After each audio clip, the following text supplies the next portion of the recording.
Bismillahirrahmanirrahim. Assalamualaikum warahmatullahi wabarakatuh. Alhamdulillah wassalatu wassalamu ala rasulillah wa ba'd.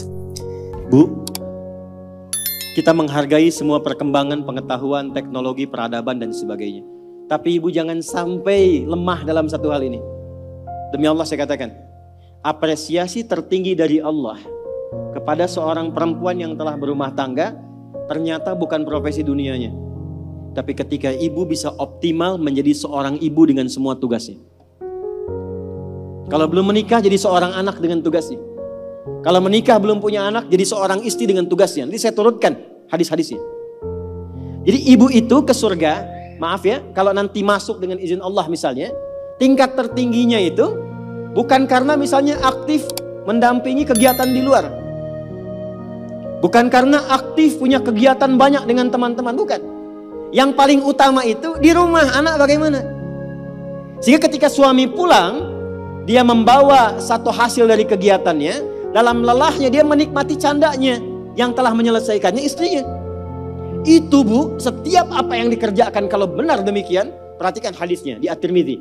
Idza shallatil mar'atu shalataha wa shamat shamaha wa hafizat farjaha qila laha yaumal qiyamati udkhulil jannata min haitsu syi'ti.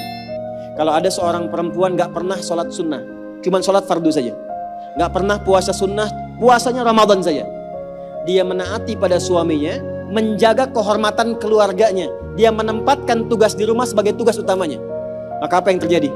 Qila laha yaumal qiyamati, dikatakan kepada perempuan ini saat kembali kepada Allah di yaumil hisab, udkhulil jannata min haitsu syi'ti, cepat langsung masuk surga dari pintu mana saja yang kamu kehendaki, gak ada hisab. Sekarang ibu gak dilarang, silakan. Pengajian banyakin, optimalkan. Tapi dengan pengajian itu balik bawa ilmunya kepada anak. Kalau perlu aja. Kegiatan di luar silahkan. Tapi jangan sampai, maaf, ibu aktif di luar, tapi anak ibu dititipkan pada orang lain. Sehingga dia mendapatkan karakter dari perawatnya, bukan dari ibunya. Jadi wajar kalau dia gak kenal ibunya. Wajar kalau gak akrab. Wajar kalau dia mencari jati diri di luar. Karena dia gak kenal ibunya. Bangga kalau sudah banyak penampilan bisa dirubah. Ibu gak khawatir kalau anaknya mencari perhatian di luar. Ibu gak pernah bahkan sempat menyapanya. Cuman ketemu, berangkat, tidur, ketemu lagi. Lalu apa yang mau dicari dari apa yang dikumpulkan itu? Nah, Sayyidah Khadijah itu sebelum Nabi pulang itu sudah khatam. Makanya kita belum pernah dengar kan kisah cerita Fatimah merewelkan Nabi. Pernah gak? Umi Kulthum merepotkan Nabi, nggak ada. Dan selalu silent kisahnya. Pulang ke rumah itu selalu kisah di rumah itu tenang. Nggak ada satupun bab problem rumah tangga Nabi dengan anak, nggak ada. Siapa perannya? Sayyidah Khadijah, karena beliau mengerti optimalnya harus dari beliau, sehingga ketika suami pulang nggak ada diskusi beban lagi yang bertambah untuknya. Silahkan punya aktivitas di luar rumah, tapi ibu akan dimuliakan sebagai seorang ibu, anak dan istri ketika pulang kembali ke akhirat kelak. Itu satu. Dua, saya agak cepat sekali. Yang pertama prioritas keluarga bu, anak. Untuk ibu ya. Selanjutnya, harta.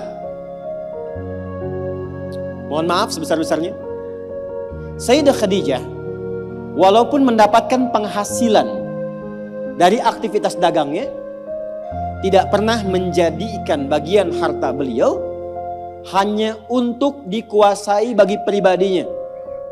Dan gak pernah ada perjanjian pranikah misalnya. Ya Muhammad SAW, saya nikah punya harta segini ya. Kalau nanti ada kejadian ini jangan diambil ya, gak pernah. Apapun yang diusahakan, maka dikumpulkan menjadi satu untuk mensupport cita-cita mendapatkan yang tertinggi di hadapan Allah.